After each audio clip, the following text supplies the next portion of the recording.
Chapter 2 revolves around communication and perception, where perception is in the mind of the receiver remains subjective rather than objective. Now, my theory here revolves around the perception of others. More specifically, is about the power of first impressions and its everlasting effects, and how the power of first impression is played out in my personal and professional career.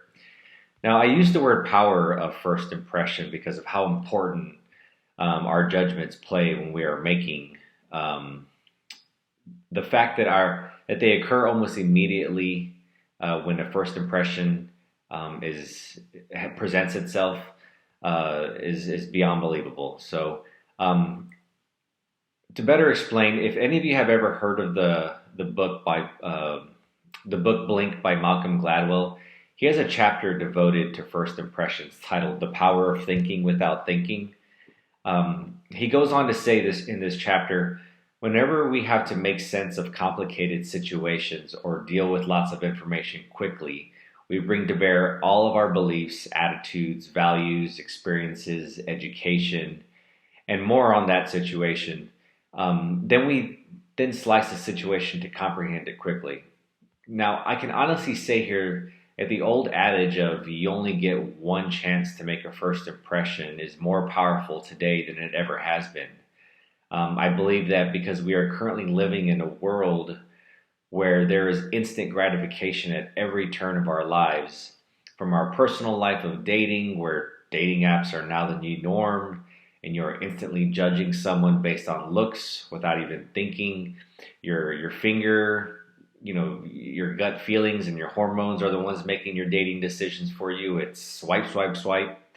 Um, Not to say that someone's professional life is more important than their personal life, but the power of first impressions have been occurring in the professional arena long before dating apps. My so-called swipe right theory, this stemming from first impressions, has been around for decades. I would like to refer to the dreaded resume that most of us have probably put together at some point. Someone sitting at a desk in the human resources department is quick to judge someone based on information provided on a resume. If your name doesn't sound professional enough or fit in with their idea of a good name, then swipe that resume to the stack of not interested. If your personal statement does not fit the company's worldly needs, then swipe that resume to the stack of not interested.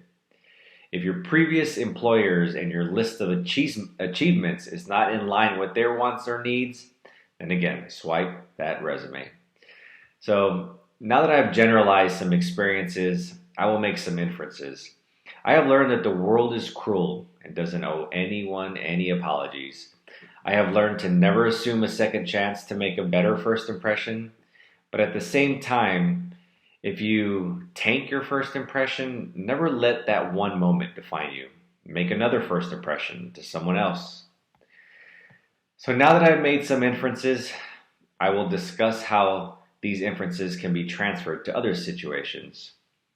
First impressions can be achieved or experienced every day, from when you walk out of your house to the campus of UTSA and even at a gas station. The beauty of first impressions is that they will continue to happen whether we like it or not. In conclusion, if we all do our part in limiting the judgments of first impressions, then we are more likely to pass on the opportunities of misjudging someone just because they didn't act, say, or look in a manner that pleases us. I will leave you with these two quotes, one that pertains to love and the other to your professional life. The love one is as follows. A stunning first impression was not the same thing as love at first sight, but surely it was an invitation to consider the matter. That author is unknown. Now, one from Malcolm Gladwell again.